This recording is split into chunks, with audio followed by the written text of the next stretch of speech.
he's still here today.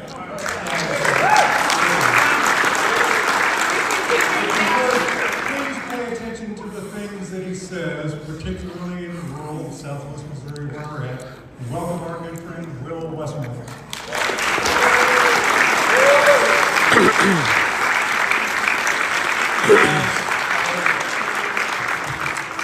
I'm going to take this out of here if you don't care. I'm going to take this out of here if you don't care. All right, first of all, everybody apology, because Jim called me for the event in Joplin, and I said, Jim, I'll do it, because anytime Jim calls, what do you say? I say, I'll do it. Right. And I had an event down in Texas a couple of days before that, and I was going to drive back. Well, they called me from Texas and said, Will, we really appreciate you coming down for 3 days. And I had to call Jim and say, Jim, I'm down there for 3 days, not 1 day. I can't come to Joplin. I'm sorry. He said, Will, don't worry. We have another event coming up in Branson. And if you'll just commit to that. Well, then 10 days ago, knowing that I was going to be here, I went to visit my brother's farm. I'd been speaking out in Hays, Kansas, and I didn't want to drive all the way back home. This is what I get for not driving the last hour and a half. I woke up at 4:30 in the morning in my brother's house, and I didn't want to wake everybody up. So I went down to the living room, which I thought had 2 steps. Well, there were 3. And has anybody ever missed the bottom step? Raise your hand if you know what I'm talking about. All right. So the elephant in the room is the sound I made when I missed that 3rd step and came crashing down onto my knees and tore the ligament in both of my big toes. So if you ever had turf toe in high school playing football, I've got 2 turf toes, a broken right foot, and a cracked left kneecap. So if I collapse up here, it's not a heart attack. It's just that ligament finally giving out in my knees, so don't panic. We should have brought a rollator. Yeah, well, we're getting ready to go to Washington, D.C. for 14 days to raise a little hell, and I did rent a scooter while I'm here. So we're going to do what we can. You know, Will Rogers used to say, it's not what we don't know, or it's not what we know that gets us in trouble, it's what we don't know that we think we know that gets us in trouble. And you know what? This administration and the people that work for it summarize that slogan better than anybody we've ever had serve in public office before. And if we're being honest with ourselves, a lot of our brothers and sisters in rural America are suffering from that syndrome right now as well. Yeah. If I could give you another Will Rogers quote, and I apologize, Yvonne's heard this speech 48 times now. Somebody asked Will Rogers, how do people in rural America learn? He said, well, some learn by observation, others are lucky enough to learn by reading, and the rest of them just have to pee on the electric fence for themselves. And unfortunately, we've got some people out here where we live that have peed on the electric fence 3 times now. Yeah. And they're finally starting to learn their lesson. Now, I want to talk to you today about 3 different things, and I'm going to make this quick because Jim called me and said, Will, we're going to give everybody about 1.5 pounds of barbecue, and then you're going to get to speak behind 2 very powerful, well-spoken women. And I was like, thanks a lot, Jim. I'll still come. Don't worry about it. So I'm going to try to get this done in a short amount of time, but I want to talk about 3 things: healthcare, education, and ag policy.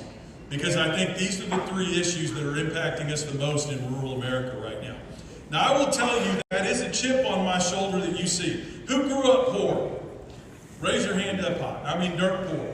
Now, I can remember a day when it was embarrassing to admit you were poor, and I told Matt and Yvonne the other day, now it's like being asked if you won the Congressional Medal of Honor. Yeah, damn right, I was poor. I was poor. There's a pride that comes with being poor, and knowing that you were able to pick yourself up by your bootstraps. But I want to tell you something. I've got that chip on my shoulder because I didn't pull myself up by my bootstraps. When my dad died when I was 5-year-old from a rare form of cancer, I didn't pull myself up by my bootstraps. The Democratic Party and Lyndon Johnson did it for me. Yeah. We lived in government housing. We got food stamps. Every program you can imagine we were able to take advantage of to keep our family alive. during the period of time that my mom worked full time and went back to college until she could get to the point where she could support her family on her salary. Yeah. And that's the dirty little truth about this administration. I got so damn mad last night when I sat down and I saw their Great Gatsby theme party in Mar-a-Lago last night, while they're telling little kids and old folks in this country, when you go to use your EBT card today, it's not going to work. They are tone deaf. Yeah. Worse than that, they're evil. Yeah.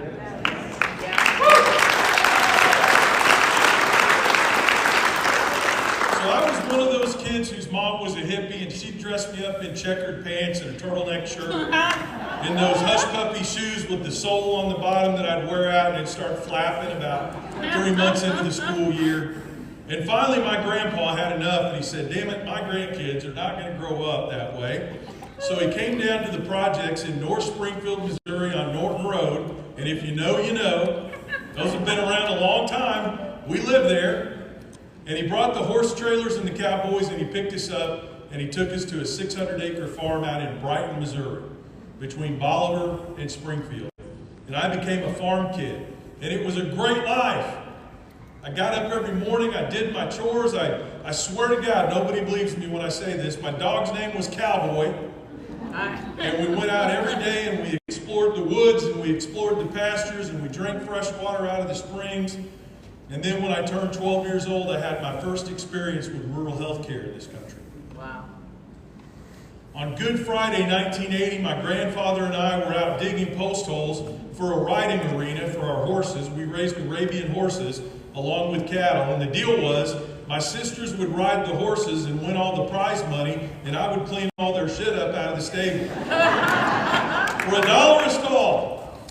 And I thought I was in high cotton. But on that day, we got to the 40th post hole, and I got my left glove on this arm caught in the power takeoff on the tractor. Oh. And it wrapped my arm around the tractor, it pulled off several of my fingers, it ground my arm up, it almost pulled it away. And this is the saddest part of the story. I laid out there for 2 hours bleeding out, waiting for an ambulance to show up to get me the critical care I needed to save my life. Now, I saw these miraculous healthcare workers here, and you know I don't have to tell you how important the golden hour is. Yeah. The golden hour is the critical care you get after an emergency situation that means the difference, sometimes 80% difference, in whether or not you live or die. And I laid there for 2 hours. Why? We didn't have care flights. We didn't have ambulance barns. They had to dispatch an ambulance from Cox North Hospital in Springfield, Missouri, and they did it by radio with no GPS, and they came out and they drove around and drove around and drove around looking for our farm. They finally found it, and then once they got there, 2 of the most incredible human beings I've ever met in my life triaged me and saved me. They cleaned up my arm, they got it in an air splint, they got me to the hospital, and I later found out that it was their treatment that saved my arm.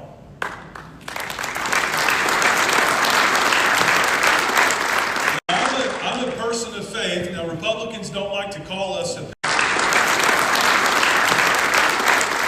I'm a person of faith. Now, Republicans don't like to call us Episcopalians Christians, but I beg to differ.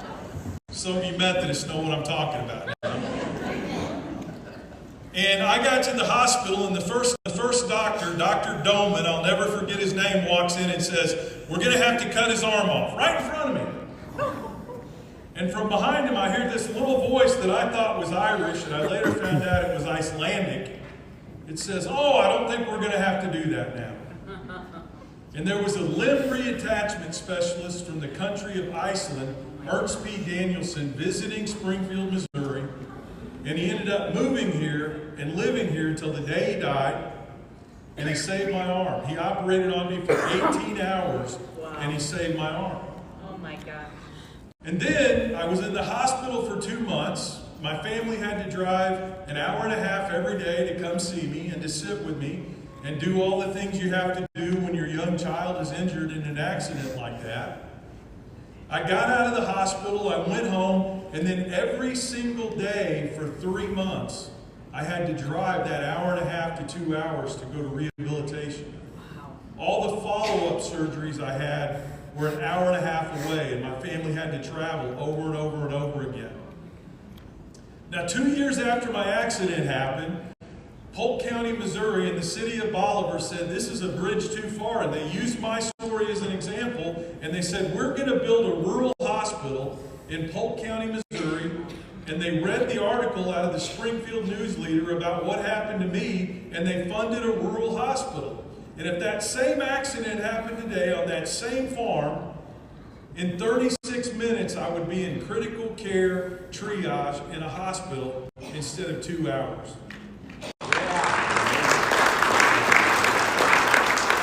But here's the rub.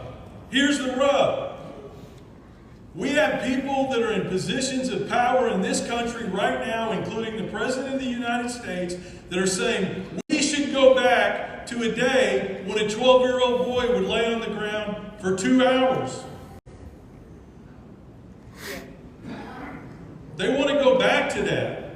We had 700 rural hospitals in this country that were about to close before they passed this bill to starve rural health care in this country.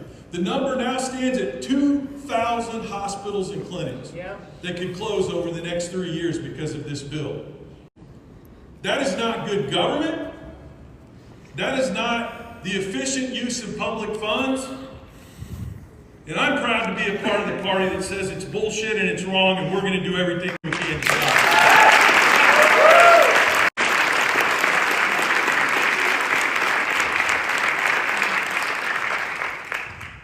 Starting today, it'll surprise you to know that a guy that's 40 pounds overweight has some critical care issues.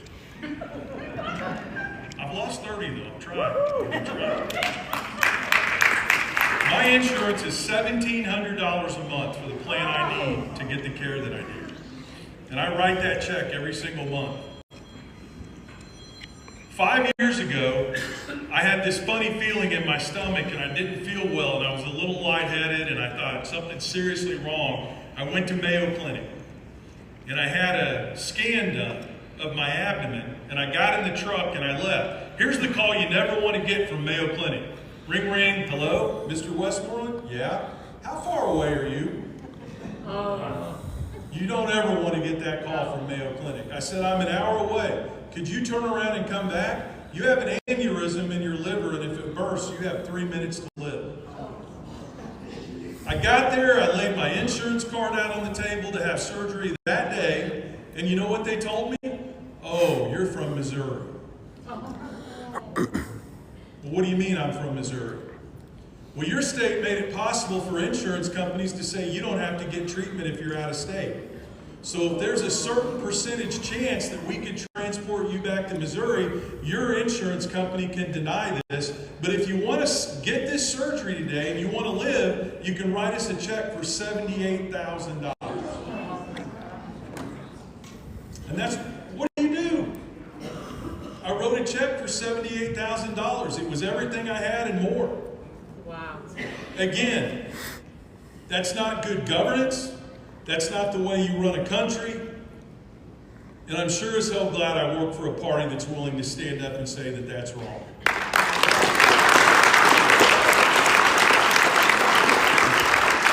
I went out on the exchange this morning. Guess what my insurance payment's going to be next year if I pick the same plan? It was $1,700. What do you think it's going to? $3,100 a month. Almost $40,000 a year for insurance. $3,100 a month. Almost $40,000 a year for insurance. And a lot of us farmers buy our insurance out on the exchange. Oh my gosh. At the end of this year, 4.5 million Americans, over 1 million of them living in rural America, they're going to lose their insurance. About half of them are little kids who never voted for Donald Trump. 15 million by the year 2031. 8 million of them little kids who never voted for Donald Trump. Why am I saying that? Why do you think I'm saying they never voted for Donald Trump? Because if I hear another person say, FAFO, you're getting what you voted for in rural America, there's no problem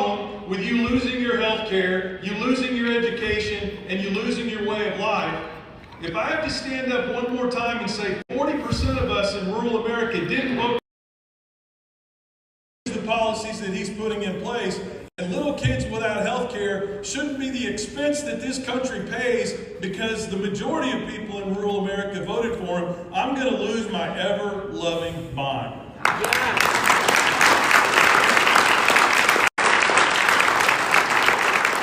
That's not the country I grew up on, where the equation is, how much pound of flesh do you need in the form of children losing their health care? Elderly people with dementia and long-term care that never voted for Donald Trump, losing their long-term care. That's not the country we live in. And then we move on to education. Yeah.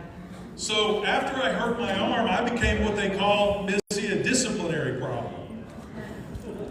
I felt sorry for myself. I was angry that I'd been disfigured, that I'd lost the use of my left arm, and it made me mad. It made me angry, and I got into fights, and I did all the wrong things, and finally, my grandparents said, we got to sell this farm and we've got to move to a small town, Bolivar, Missouri. And I did. And I was smart enough, something clicked in my little brain that said, this is a fresh start. And I was standing out in the hallway outside of the home economics class in 7th grade, arguing with the Harris twins who said everybody on welfare is a welfare queen. Oh. And I just remember the day the man yelled, get a job, to my mom when she pulled out the food stamps and she cussed the bark off his tree. And I started arguing with them, and the home ec teacher, some of you may remember her, Ernestine Kinsey from Bolivar, Missouri. She and her husband, Woodrow Wilson Kinsey, were the chair and the vice chair of the Democratic Party in Polk County for years. She walked up and she said, Will, tune up for speech and debate right now. And I said, okay, I'm in. And I went down there in my freshman year of high school. I went to Kickapoo High School in Springfield. I won my first 5 rounds of debate as a freshman. I almost won the tournament. We got home, and on Sunday, we get this call. My mom answers the phone. Hello, Barry? Yes, this is Burl Harris. You and your son will be at Horton's Clothing Store in Bolivar, Missouri on Monday. We'll expect you there at 4 o'clock. Yes, ma'am. Well, I'd worn to this debate tournament a pair of my brother's corduroy pants that were folded up on the bottom inside with black electrical tape holding the hem up. Oh my God. One of my grandfather's butterfly collar 1970s button-up dress shirts with a paisley tie and an uncle's dress coat that went down a little bit past my knees, one of those Abe Lincoln style coats. I look good, ladies. I look good. We walk into Horton's Clothing Store, and there are 5 or 6 of the sourest old silverhead ladies, all dressed in red that you've ever seen in your life. And I thought in my head, what in the hell is going on here? I didn't know who the red hats were. They bought me a suit that was black. They bought me a suit that was brown. They bought me dress shoes. They bought me belts. They bought me socks. They bought me a briefcase. And Burl Harris walked up and looked down her nose and said, Will Westmoreland, when you travel around this country to speak, you not only represent your high school, you represent your family in this town as well.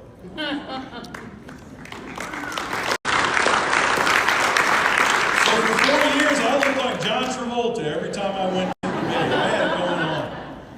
In my sophomore year, I qualified for the Nationals, and I went to San Antonio, Texas, and I was getting a little bit closer. I was winning, and there were fewer people, I'll never forget the round I walked in there, and this snooty kid walks up to the board, and this is in the semifinal round, and he writes down, Bronx High School at Preparatory College.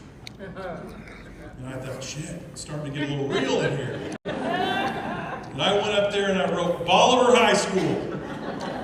And I'll never forget, he had a whole crowd there with him, and they just started snickering and laughing. Well, I won 3rd place in the nation in Lincoln Douglas debate that year. And I ended up getting a full ride to college in debate because my little rural school district that was fully funded in my little rural community got behind me and supported me and taught me with up-to-date textbooks and let me go to things in other cities and other states that other kids didn't get to do. And in this country right now, we're saying that experience is a bridge too far. Yeah. Because our priority should be to take money away from those rural schools, to give it to rich kids to go to private schools where they already go. 90% of them are already there. I'm proud to be a part of a party that's standing up to say, you're not going to reverse Robin Hood our rural schools to pay for wealthy kids to go to indoctrination schools where they learn how to be a white Christian nationalist.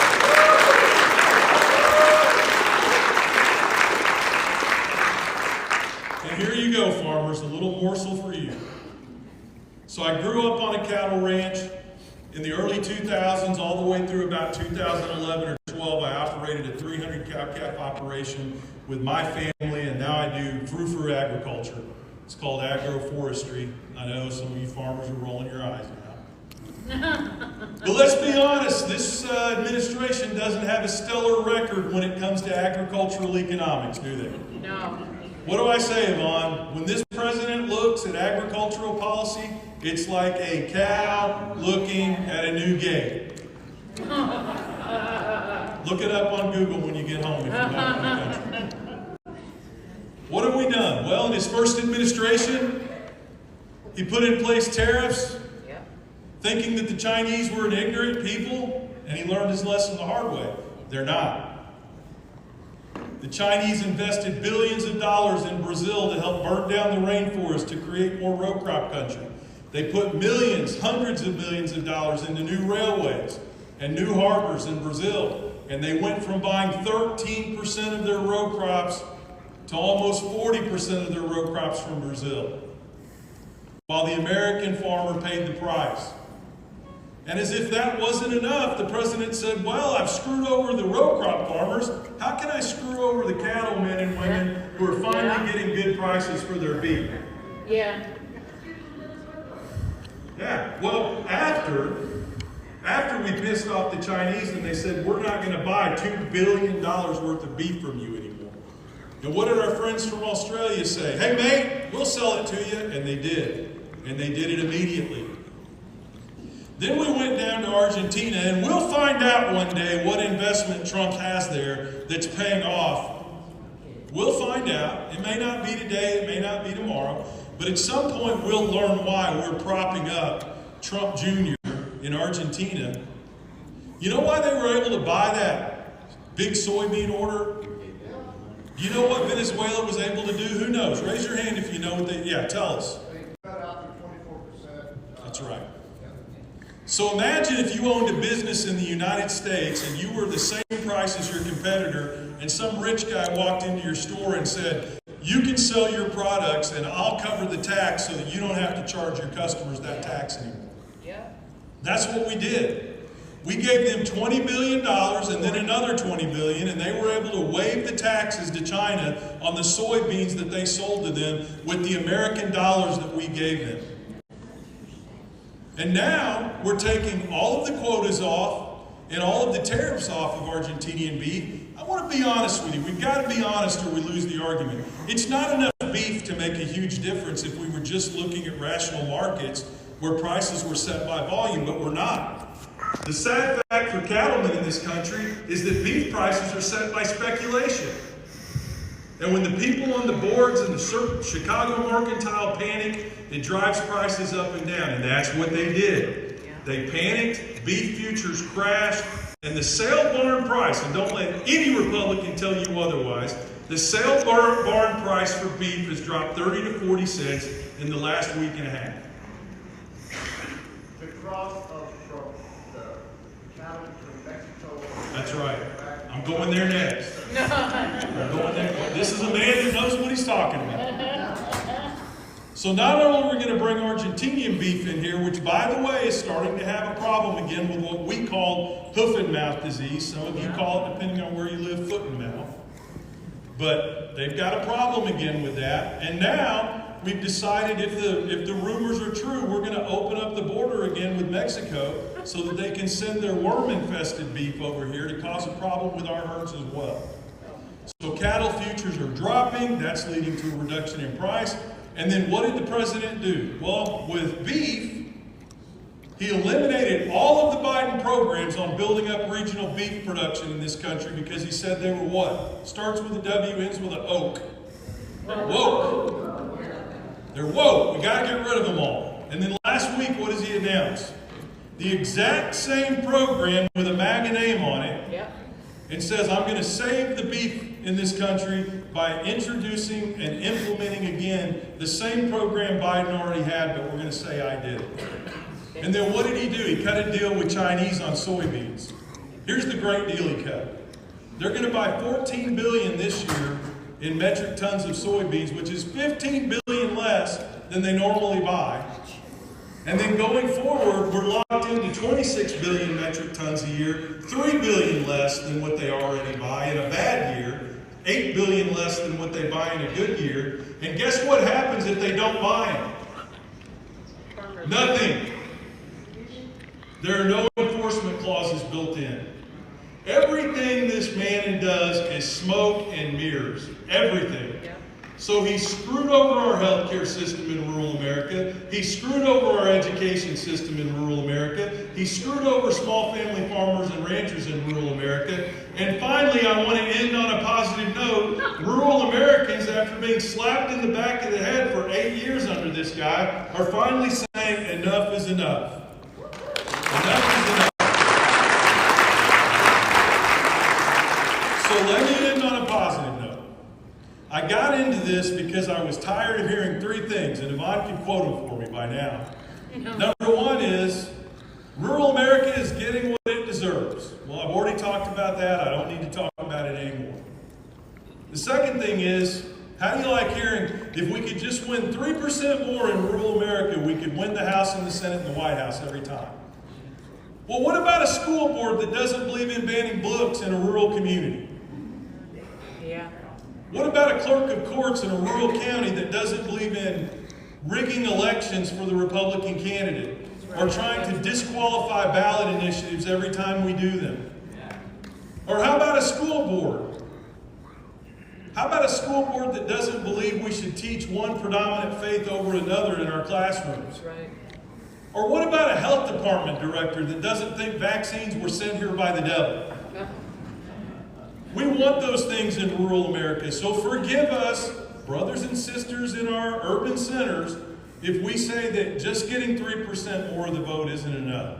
We want Democrats in office in rural America just like you want them where you are. That's right. Here's how the trend is changing. I'm going to take off the farmer cap and I'm going to put on the political consultant hat.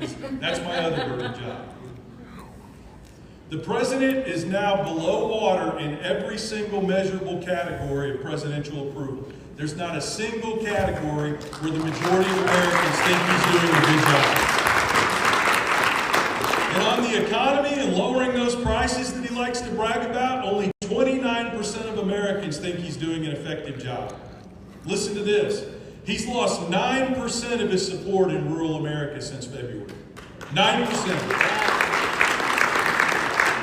Independent voters have turned against him en masse. Only 28% of independent voters now support this president. The lowest number of any president in the history of the United States of America. That's right. Now I say that to say this.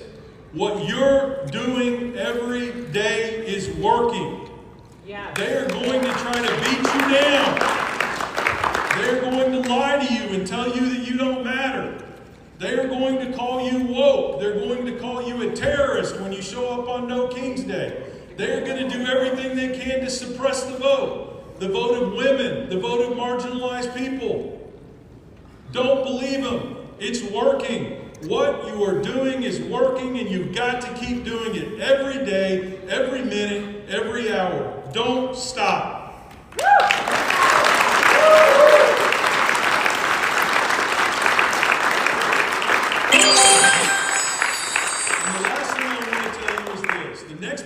That says whataboutism in front of me is going to get punched in the mouth. These two parties are not the same. No, they're not.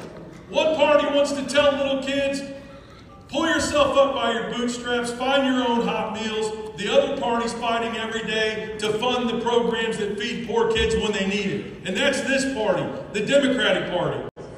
Yeah, that's right.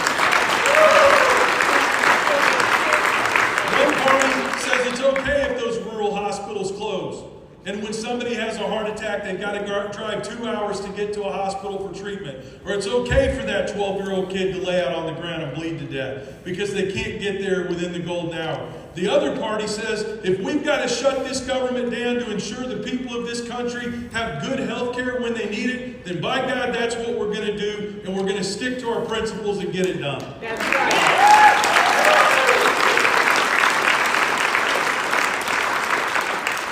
And I'll tell you why they're doing it. Because one party doesn't believe in this country or the people of this country. They're simply a means to an end to grift everything they can out of this government, to make themselves wealthier, to build up their own coffers, and to leave office one day much richer than when they came in. The other party, the Democratic Party, is the party that believes in this country, believes in its people, and knows that the only time this country's ever prospered and been powerful and been a shining light for the rest of the world is when we lifted up the people that constitute the country. Yes. We've done that throughout our history. We're going to